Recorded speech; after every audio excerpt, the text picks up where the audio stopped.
Good morning, students. Now, in today's lecture, we will see the new point, that is torque on a bar magnet in magnetic field. अगर bar magnet हम magnetic field के अंदर रखते हैं, uniform magnetic field के अंदर, तो उसके ऊपर टॉर्क एक्ट होता है. ओके, तो टॉर्क के लिए इक्वेशन यहाँ पर तैयार करना है हमें, और उसके साथ साथ फिर उसमें पोटेंशियल एनर्जी कितनी होगी. ओके, इसके लिए भी एक्सप्रेशंस ऑब्टेन करने हैं. तो torque acting on bar magnet in magnetic field. ठीक है, तो सपोज यहाँ पर ये मैग्नेटिक फील्ड की डायरेक्शन है, magnetic field left to right की तरफ है. अब these are magnetic lines of forces directed from left to right.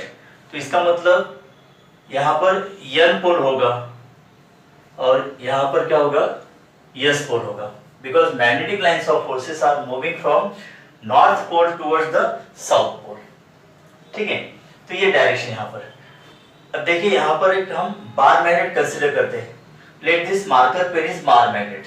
Okay, तो टिप का मतलब n पोल और ये s पोल. तो अगर मैं यहाँ पर बार मैग्नेट ऐसे वर्टिकल पोजीशन में रखता हूँ, तो ये वर्टिकल पोजीशन में रहेगा क्या, बिकॉज यहाँ पर n पोल है और ये n पोल है. ओके, इनके बीच क्या होगा, रिपल्शन होगा. n और s के बीच अट्रैक्शन होगा. अब ये s पोल है, तो s के बीच रिपल्शन, s n के बीच अट्रैक्शन होगा. तो ये वर्टिकल पोजीशन में नहीं रहेगा. ठीक है, वर्टिकल पोजीशन में नहीं रहेगा. तो इसलिए फिर n s अट्रैक्शन होगा, s n अट्रैक्शन होगा, और ये बार मैग्नेट यहाँ पर इस तरह से ऐसे रोटेट होगा. ओके, अब बार मैग्नेट अगर रोटेशनल मोशन परफॉर्म करता है, तो इसका मतलब वहां पर टॉर्क प्रोड्यूस हुआ है, एंड उस टॉर्क की वजह से यहाँ पर the bar magnet produces purely rotational motion. तो ये टॉर्क हमें निकालना है. ठीक है स्टूडेंट, तो समझ लीजिए यहाँ पर ये n पोल है and this is s pole. तो कुछ पॉइंट यहाँ पर क्लियर करते हैं पहले. जैसे bar magnet, suppose s pole and this is n pole. Okay, and distance between this two pole is denoted by 2n. तो सेंटर होगा यहाँ पर O, ये डिस्टेंस होगा L, ON डिस्टेंस होगा L. तो s n के बीच टोटल डिस्टेंस कितना होगा, 2L, and 2L is nothing but magnetic length. Okay, अब n पोल पर पोल स्ट्रेंथ क्या होता है, प्लस m, और s पोल पर माइनस m होता है. ओके, तो मैग्नेटिज्म टॉपिक 11th में आपने जो पढ़ा है, उसमें ये बेसिक पॉइंट सब आपको हुए. ओके, तो pole strength denoted by small m. At n pole there is positive pole strength, s pole पर नेगेटिव पोल स्ट्रेंथ होता है, और उनके बीच जो डिस्टेंस होता है that is known as magnetic length denoted by 2L. Okay, तो यहाँ पर एक मैग्नेटिक डायपोल मोमेंट होता है. देखिए कैपिटल M का मतलब magnetic dipole moment. It is equal to product of pole strength into magnetic length. ये इसका फॉर्मूला है. ओके, और SI यूनिट क्या होता है इसका, SI यूनिट है यहाँ पर ampere metre square. Pole strength का यूनिट होता है एम्पियर मीटर, और ये लेंथ मीटर, तो एम्पियर मीटर स्क्वायर. राइट, और एक फॉर्मूला देखिए यहाँ पर, M is equal to I into A. अब ये फॉर्मूला देखिए, M into 2L that is magnetic dipole moment in bar magnet. Okay. Now IA, this is the formula used in current carrying coil. अगर current carrying coil है तो वहां पर one face acts as n pole, other face acts as s pole. तो वहां पर magnetic dipole moment कितना होता है, I into A, है ना. तो करंट का यूनिट एम्पियर और एरिया मीटर स्क्वायर. अगर एक ही टर्न है तो ये फॉर्मूला, अगर नंबर ऑफ टर्न्स n है तो यहाँ पर इसको हम n से मल्टीप्लाई करते हैं, where n is number of turns. तो हमें ये फॉर्मूला यहाँ पर यूज करना है मैग्नेटिक डायपोल मोमेंट का. ठीक है, तो देखिए यहाँ पर n और s के बीच लेंथ कितनी होगी, 2L होगी. यहाँ पर प्लस m पोल स्ट्रेंथ और यहाँ पर माइनस m पोल स्ट्रेंथ होगा. अब देखिए North pole and south pole, this bar magnet is placed in uniform magnetic field which is directed from left to right. तो इस पोल पर एक फोर्स एक्ट होगा, and that is equal to कितना होगा ये force, that is F is equal to plus M into B, और उसकी डायरेक्शन होगी towards S pole of external magnetic field. Okay, देखिए magnetic field intensity B is equal to F by M, ये formula है। Magnetic field intensity is equal to magnetic force per unit pole strength. Therefore force के लिए formula क्या होगा, M into B। Okay, तो ये vector quantity कैसे लिखेंगे हम, vector F is equal to M into vector B, because यहाँ पर pole strength scalar physical quantity, magnetic induction vector physical quantity, force vector physical quantity. जैसे यहाँ पर देखिए इसको हम वेक्टर फॉर्म में कैसे लिखते हैं, vector M is equal to M into vector 2L, because magnetic dipole moment is a vector physical quantity. Okay, और मैग्नेटिक लेंथ भी वेक्टर फिजिकल क्वांटिटी। अब यहाँ पर प्लस साइन है, मतलब मैग्नेटिक डायपोल मोमेंट और मैग्नेटिक लेंथ दोनों की डायरेक्शन कैसे होगी, सेम होगी। तो ये डायरेक्शन क्या होती है, देखिए मैग्नेटिक लेंथ की डायरेक्शन होती है हमेशा from S pole to N pole, ये 2L की डायरेक्शन है। मैग्नेटिक लेंथ की डायरेक्शन कैसे होती है, हमेशा from S pole to N pole. तो इसका मतलब मैग्नेटिक डायपोल मोमेंट की भी डायरेक्शन कैसे होगी, from S pole to N pole. तो यही डायरेक्शन मैग्नेटिक डायपोल मोमेंट की भी होती है। ठीक है, तो ये क्लियर यहाँ पर। ओके, अब उसके बाद देखिए ये समझ में आ गया ना, यहाँ पर फोर्स कितना होगा, पोल स्ट्रेंथ प्लस M है, तो M इंटू B, ये फोर्स का फॉर्मूला यहाँ पर यूज किया हमने। और at the same time S pole पर पोल स्ट्रेंथ होती है माइनस MB, तो इसके ऊपर फोर्स कितना एक्ट होगा, दिस इज माइनस MB, ये फोर्स एक्ट होगा, राइट। तो इसकी वजह से देखिए दोनों फोर्स यहाँ पर पैरेलल है and directed exactly opposite direction, तो इसकी वजह से यहाँ पर टॉर्क प्रोड्यूस होगा। ओके, एंड टॉर्क प्रोड्यूस होने के कारण ये बार मैग्नेट से रोटेट होगा। ओके, तो रोटेशनल पोजीशन में देखिए बार मैग्नेट कैसे होगा, सपोज ये मैग्नेटिक लेंथ होगी। ओके, यहाँ पर ये N पोल आएगा और ये S पोल यहाँ पर चला जाएगा, दिस इज S पोल। ठीक है, तो डायग्राम कुछ ऐसी होगी, यहाँ पर इस तरह से डायग्राम होगी। अब ये जो फोर्स होगा यहाँ पर देखिए, फोर्स N पोल पर इस डायरेक्शन में एक्ट होगा और ये जो फोर्स है यहाँ पर S पोल पर इस डायरेक्शन में एक्ट होगा। तो ये फोर्स कितना है, प्लस MB, और S पोल पर कितना फोर्स होगा, माइनस MB, राइट। अब हमें यहाँ पर टॉर्क कितना हुआ है, ओके, यहाँ पर ये ऐसे रोटेशन होगा, इस तरह से रोटेशन होगा बार मैग्नेट का। तो देखिए in inclined position after rotation, okay, it makes angle theta, ये एंगल होगा थीटा यहाँ पर। ठीक है, तो अगर हम यहाँ पर देखिए N पोल से परपेंडिकुलर ड्रॉ करते हैं ऑन हॉरिजॉन्टल लाइन, तो ये पॉइंट हमें यहाँ पर मिलेगा। Let this point is suppose O point. Okay, तो अब इस डायग्राम में देखिए N पोल S पोल दोनों पोल पर फोर्स एग्जैक्टली सेम है in magnitude, but direction opposite है।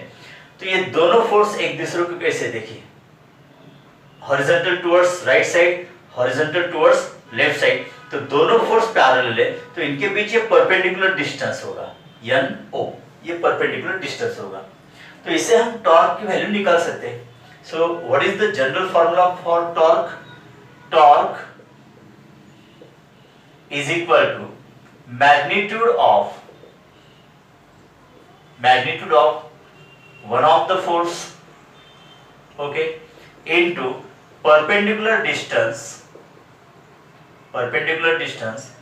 between two parallel forces। ये बहुत ही फंडामेंटल फॉर्मूला है टॉर्क का। Torque is equal to magnitude of one of the force into perpendicular distance between the two parallel forces। तो symbol देखिए यहाँ पर 2 is equal to F into, okay, perpendicular distance देखिए, this is first force, this is second force, तो दोनों force का magnitude same है लेकिन डायरेक्शन एग्जैक्टली अपोजिट, तो ये पैरेलल हो गया ना, तो इनके बीच परपेंडिकुलर डिस्टेंस क्या होगा, NO, okay. 2 is equal to, अब फोर्स कितने हैं यहाँ पर, N पोल पर होगा प्लस MB, S पोल पर होगा माइनस MB, लेकिन हमें यहाँ पर सिर्फ मैग्नीट्यूड लेना है, तो मैग्नीट्यूड कितना होगा, M इंटू B, तो यहाँ पर लिखेंगे m into B into perpendicular distance है यहाँ पर NO, ठीक है। Let this is equation number 1। अब हमें परपेंडिकुलर डिस्टेंस निकालना है। देखिए इन ट्रायंगल SON, कौन सा ट्रायंगल है यहाँ पर SON, यहाँ पर ये एंगल है, okay. Angle NSO is equal to theta. हमें निकालनी है साइड यहाँ पर NO, तो ये एंगल की अपोजिट साइड होगी ना, और हमें S और N के बीच डिस्टेंस पता है। ये डिस्टेंस कितना होता है 2L, बराबर है, because this is magnetic length, तो लेंथ कितनी होगी यहाँ पर 2L होगी। राइट स्टूडेंट, मतलब अपोजिट साइड और हाइपोटेन्यूज हमें पता है, तो यहाँ पर कौन सा फंक्शन लेना होगा फिर साइन। तो sine theta is equal to opposite side NO divided by hypotenuse SN या फिर NS, that is NO divided by 2L। Therefore NO की वैल्यू कितनी होगी फिर 2L एंड sin थीटा इनका multiplication 2L sin theta, right. अब ये value equation 1 में रखनी है, तो 2 is equal to MB into 2L sin theta, right. देखिए अब इसको रिशफल कैसे लिखेंगे हम, M इंटू 2L पहले लिखेंगे, बाद में B और ये sin theta, okay. Late this is equation number 2। तो ये यहाँ पर टॉर्क के लिए इक्वेशन तैयार होता है, M 2L B sin theta. M का मीनिंग क्लियर है आपको, pole strength, okay. Then 2L magnetic length of bar magnet, B magnetic field, जो एक्सटर्नल यूनिफॉर्म मैग्नेटिक फील्ड है उसका मैग्नीट्यूड B होता है, एंड जितना यहाँ पर टॉर्क एक्ट होगा उसके वजह से यहाँ पर rotation of the bar magnet होगा। तो यहाँ पर जो एंगल होता है थीटा, ये हमेशा हॉरिजॉन्टल लाइन से ही मेजर करना है, और फ्रॉम राइट साइड कभी भी, ठीक है। देखिए यहाँ पर इंक्लाइन पोजीशन में बार मैग्नेट आ गया, तो एंगल यहाँ पर इस साइड से ऐसे मेजर करना है, हमें हमेशा यहाँ से मेजर करना है, ठीक है। तो ये जो इंक्लाइन लाइन है उसका एंगल इस हॉरिजॉन्टल लाइन के साथ, मतलब in the direction of magnetic field. देखिए हमेशा एंगल कैसे मेजर करना है, that is horizontal line in the direction of magnetic field, okay. ये एंगल ऐसे मेजर करना है यहाँ से, तो ये थीटा होगा, तो sin थीटा, ठीक है। नाउ 2 इज इक्वल टू, अब देखिए M इंटू 2L का मतलब क्या होता है मैग्नेटिक डायपोल मोमेंट, तो कैपिटल M लिखते हैं यहाँ पर M B sin थीटा। तो एक और इक्वेशन हमें यहाँ पर मिलता है, this is torque acting on bar magnet when placed in magnetic field M B sin theta, ठीक है। तो M का मतलब मैग्नेटिक डायपोल मोमेंट। अब टॉर्क ये फिजिकल क्वांटिटी वेक्टर है, मैग्नेटिक मोमेंट भी फिजिकल क्वांटिटी वेक्टर है, और ये भी फिजिकल क्वांटिटी वेक्टर है। तो वेक्टर फॉर्म में कैसे लिखेंगे हम इसको, in vector form, okay. Vector 2 is equal to vector M और वेक्टर B। तो देखिए बीच में यहाँ पर डॉट आएगा या क्रॉस आएगा, डॉट प्रोडक्ट होगा या क्रॉस प्रोडक्ट होगा। देखिए इनका जो रिजल्टेंट है फिजिकल क्वांटिटी, ये भी फिजिकल क्वांटिटी कैसे वेक्टर है ना, तो अगर दो वेक्टर का डॉट प्रोडक्ट लेते हैं हम, तो हमें स्केलर फिजिकल क्वांटिटी मिलेगी। नो, यहाँ पर तो ये हमें वेक्टर फिजिकल क्वांटिटी मिल रहे हैं, मतलब यहाँ पर क्रॉस प्रोडक्ट होगा student, okay. This is equation number 4, okay. This is example of vector product of two vectors. Now अब इस इक्वेशन पर फोकस कीजिए कि M, what is M, that is magnetic dipole moment. देखिए स्मॉल m into 2L। अब यहाँ पर bar magnet अगर फिक्स है तो उसकी मैग्नेटिक लेंथ तो फिक्स रहेगी और पोल स्ट्रेंथ भी फिक्स रहेंगे, मतलब magnetic dipole moment of fixed bar magnet is fix और कांस्टेंट रहेगा। ये तो कांस्टेंट है, ये इसकी वैल्यू चेंज नहीं होगी। जब तक बार मैग्नेट दूसरा नहीं लाएंगे हम, तब तक M की वैल्यू वही रहेगी ना, तो M फिक्स है यहाँ पर। B एक्सटर्नल मैग्नेटिक फील्ड, ये तो चेंज नहीं होगी, ओके। तो यहाँ पर टॉर्क जो होगा mostly depends upon sine theta.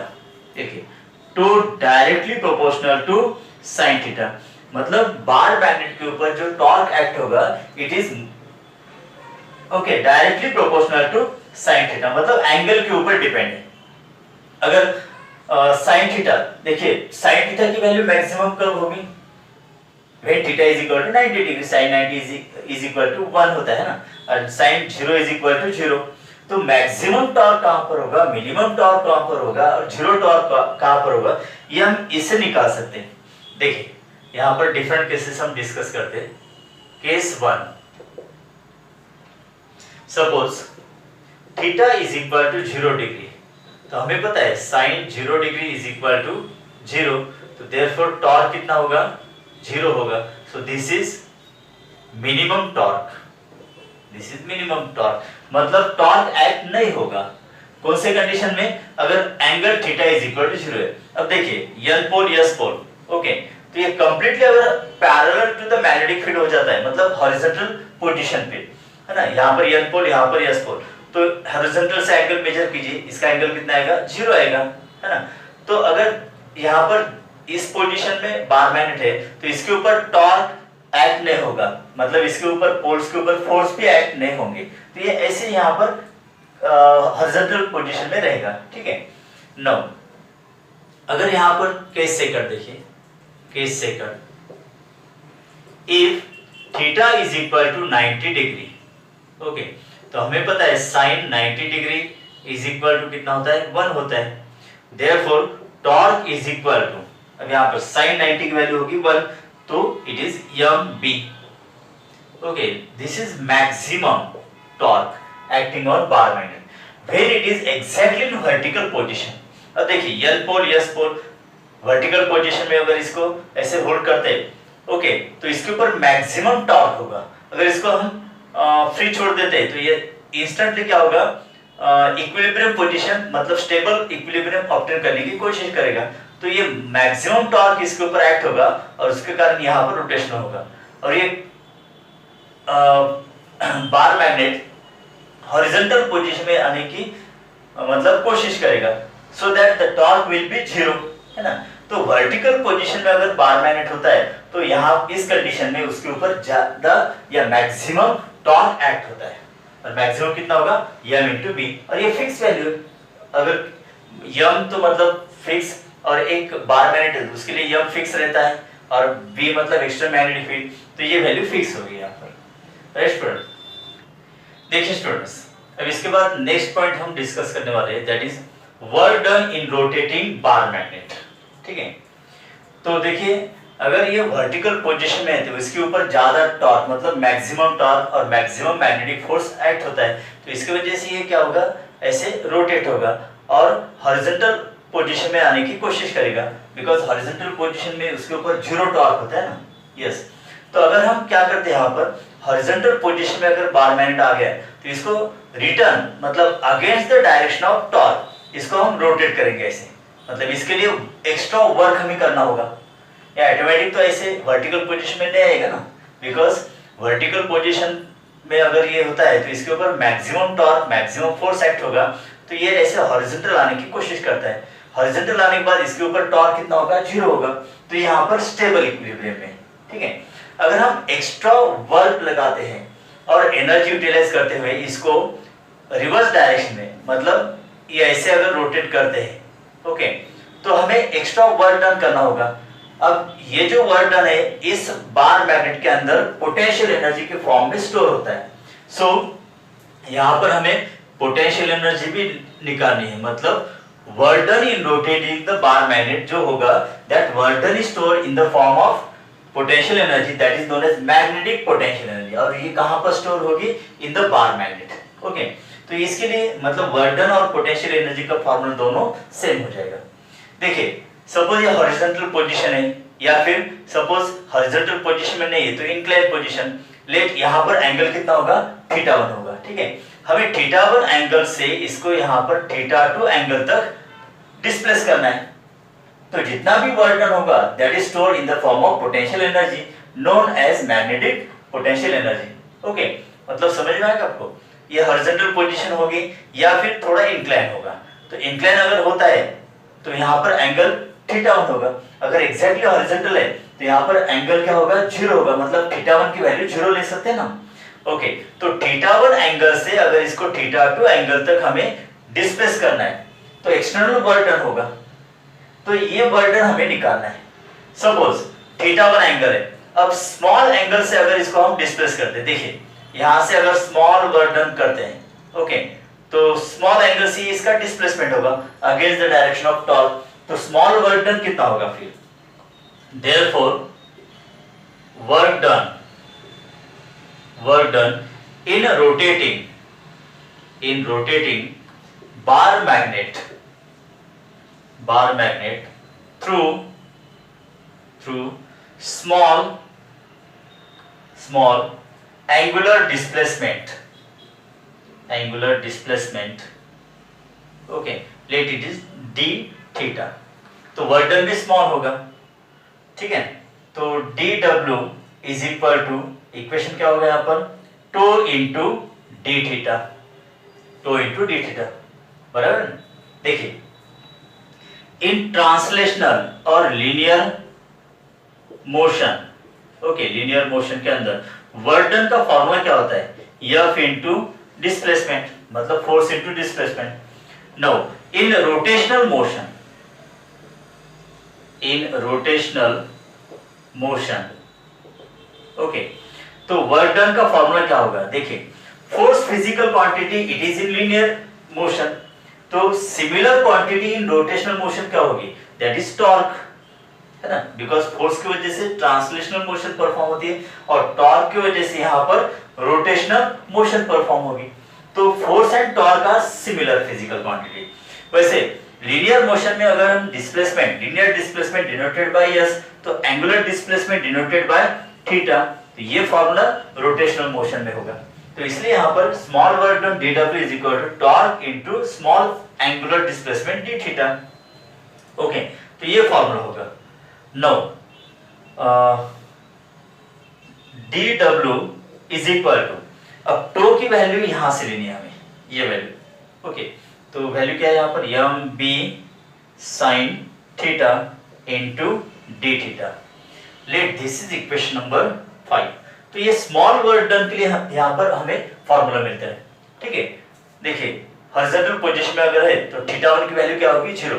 अगर इसको स्मॉल एंगल से डिस्प्लेस करना है तो ये यहाँ पर स्मॉल वर्क डन मिल गया, लेकिन हमें क्या करना है, थीटा वन एंगल से थीटा टू एंगल, मतलब ज्यादा एंगुलर डिस्प्लेसमेंट करने के लिए वर्क डन तो ज्यादा होगा, तो टोटल वर्क डन निकालना है हमें, therefore total work done in